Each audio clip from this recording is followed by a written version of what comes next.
Step 1. Open Visual Studio, go to File, New the Select Project, search for Web, select ASP.NET Web Application Entity Framework Template, click Next. Now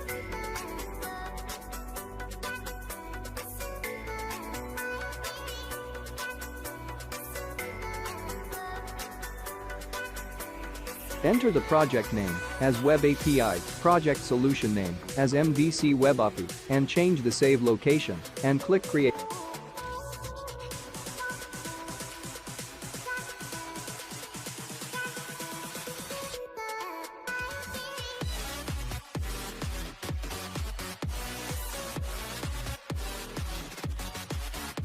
Make sure Individual User Accounts option is selected and click Create button.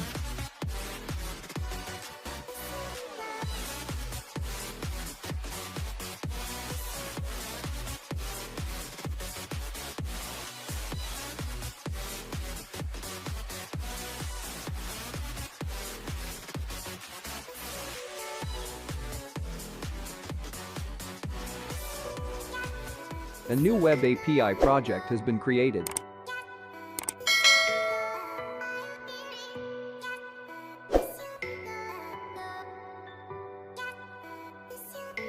Now, I am going to add new MVC project. For this, right-click on Solution, go to Add New Project. Select ASP.NET Web Application Entity Framework Template, click Next. Now, enter the project name as MVC, select MVC Template.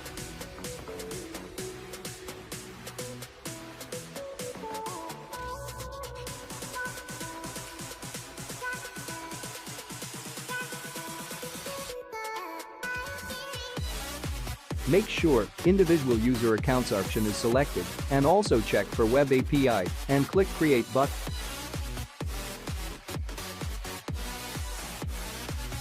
A new MVC project has been created.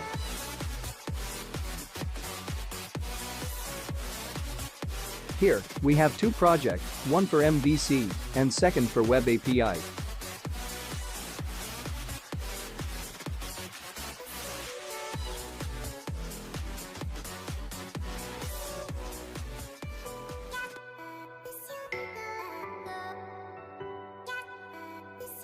Now, expand MVC project, expand content folder, and open site.css, add some CSS class in it.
Expand Models folder and open account view models.cs file, locate for register view model class, add some property as first name and last name in it.